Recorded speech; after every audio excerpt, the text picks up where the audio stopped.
The one thing that primarily made me join was the opportunity in this organisation, the opportunity for innovation, the opportunity for growth, and the opportunity to deliver products of value to our consumers and our patients. Innovation is a key driver. And when we say innovation, people might automatically think of the next iPhone, what's new on the next iPhone. In over-the-counter medicines and cosmetics, it's slightly different. And innovation is all-encompassing. So this is developing new things that are of value to either the consumer or the patient. So there's a whole host of things that fall under that umbrella of innovation. And that's one of the things that really excites me in this role at Thonton Ross. The question arises, how do you go about that?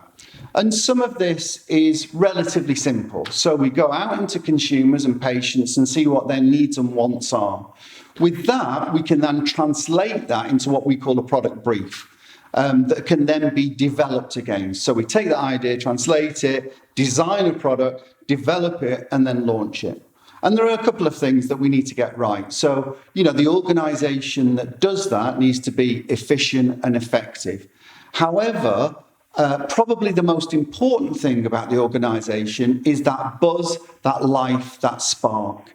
I want everybody to be excited about innovation in its own right and the opportunity to improve people's lives.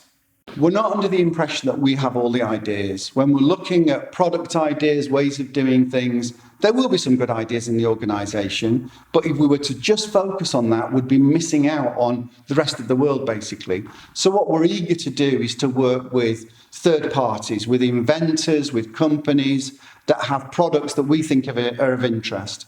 We can take those, we can use our expertise and launch them to everybody's benefit, including the patients and consumers.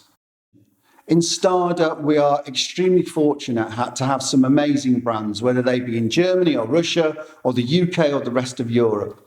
There's been some great innovation on these brands, and we want to maintain that and grow upon it to deliver products that are of real value to our consumers and patients.